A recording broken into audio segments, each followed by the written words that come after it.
नमस्कार फ्रेंड, गौरव मैथ में आपका स्वागत है। आज हम आपको पढ़ाएंगे जियोग्राफी, जो कि जियोग्राफी टॉपिक होगा भारत की नदियाँ। तो बात की जाए भारत में नदियों की कुल संख्या कितनी है, 2 से या 3,000 नदियाँ भारत में पाई जाती हैं, जो कि फ्रेंड हिमालय नदियाँ और प्रायद्वीप की नदियाँ।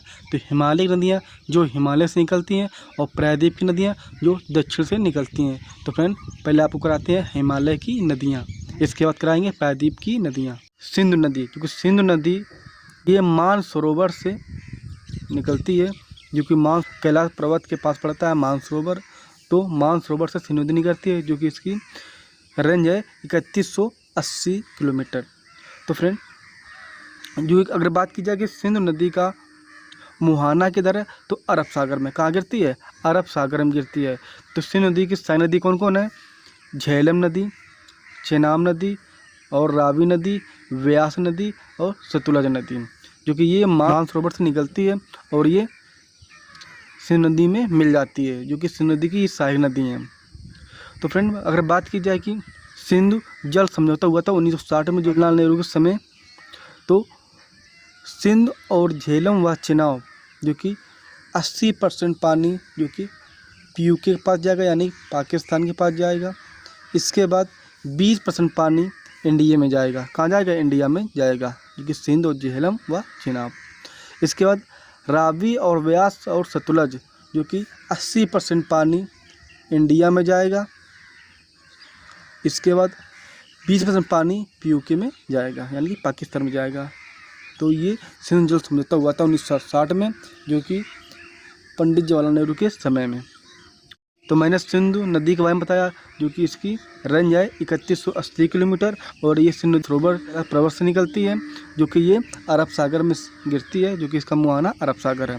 इसके बाद फ्रेंड बताते हैं आपको गंगा नदी। तो जो गंगा नदी जो जब निर्माण होता है तो उत्तराखंड के गंगोत्री से निकलती है, जो कि अलकनंदा और भागीरथी मिलकर ये देवप्रयाग से निकलने के बाद गंगा का निर्माण होता है। तो अगर गंगा की बात की जाए, क्योंकि 2525 किलोमीटर दूरी है, जो कि फ्रेंड गंगा नदी की सहायक नदी है। यमुना नदी, जो कि यमुना नदी की अगर बात की जाए तो 1310 किलोमीटर है, जो कि ये प्रयागराज में मिल जाती है। बांग्लादेश जब प्रवेश करती है तो उसको पद्मा के नाम से जाना जाता है। किस नाम से जाना जाता है? पद्मा के नाम से जाना जाता है। और इसके बाद बंगाल की खाड़ी में गिर जाती है, जो कि ये डेल्टा का निर्माण करती है, जिससे हम लोग सुंदरवन का डेल्टा कहते हैं। तो फ्रेंड अगर बात की जाए कि बंगाल खाड़ी किधर है और अरब सागर किधर है, तो फ्रेंड जो कि पूर्व दिशा में बंगाल खाड़ी है और पश्चिम दिशा में अरब सागर। तो क्या फ्रेंड? वेस्ट बंगाल। तो यहाँ पर वेस्ट बंगाल आ गया, तो यहाँ पर क्या होगी? बंगाल की खाड़ी होगी और इधर क्या होगी? अरब सागर।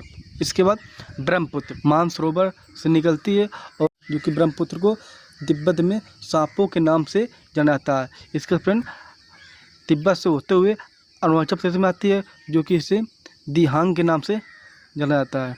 इसका फ्रेंड जब अरुणाचल प्रदेश में निकलती है, असम में जब आती है, तो असम में ब्रह्मपुत्र के नाम से जाना जाता है। नाम इंडिया में जब प्रवेश करती है तो कितने किलोमीटर? तो 915 किलोमीटर। अगर बात की जाए कि ब्रह्मपुत्र की टोटल कितनी है रेंज, तो 2900 किलोमीटर टोटल, जो कि बनी इंडिया में 915 किलोमीटर की दूरी तय करती है।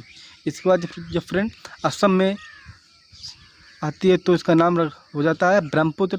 इसको जब ब्रह्मपुत्र जब बांग्लादेश में प्रवेश करती है तो उसे जमुना के नाम से जाना जाता है।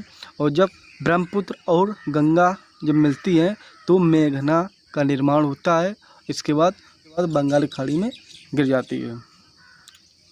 तो फ्रेंड इसके बाद अरावली पर्वत है, ये राजस्थान में पड़ता है, जो कि ये प्राचीन पर्वत है। जो कौन सी पर्वत है? प्राचीन पर्वत। तो अरावली से लूनी नदी निकलती है। कौन सी नदी निकलती है? लूनी नदी, जो कि राजस्थान से, और ये कच्छ की तल में लुप्त हो जाती है। तो फ्रेंड ये कच्छीकरण कहाँ है? तो कच्छ की तल या कच्छ की करण, जो कि ये गुजरात में है। प्रायद्वीप के बारे में बताते हैं, जो कि प्रायद्वीप की नदियाँ। तो प्रायद्वीप की नदियाँ जो कि अमरकंटक की पहाड़ी, जो कि फ्रेंड ये एमपी में पड़ता है।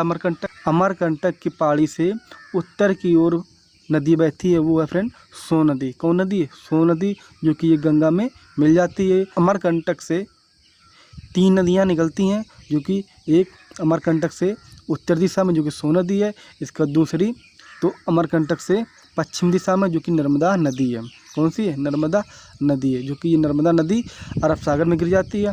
इसके बाद अमरकंटक से जो कि एक ये पूर्वी नदी है जो कि महानदी, कौन सी नदी है, महानदी, जो कि ये उड़ीसा होते हुए बंगाल खाड़ी में गिर जाती है।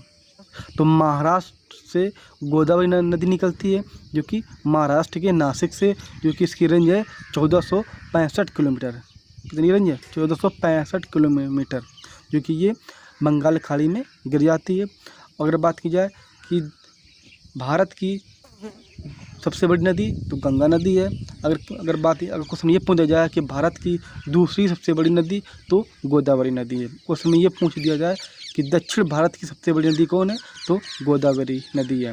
गोदावरी नदी को वृद्ध नदी के नाम से जाना जाता है या बूढ़ी नदी के नाम से जाना जाता है।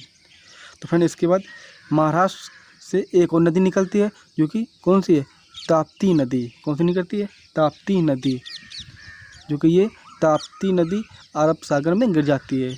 तो प्रायद्वीप की नदियाँ दो हैं जो कि अरब सागर में गिरती हैं, नर्मदा नदी और ताप्ती नदी। इसके बाद बात की जाए कि नर्मदा नदी और ताप्ती नदी के मध्य में कौन सी पहाड़ी पड़ती है, तो सतपुड़ा की पहाड़ी पड़ती है।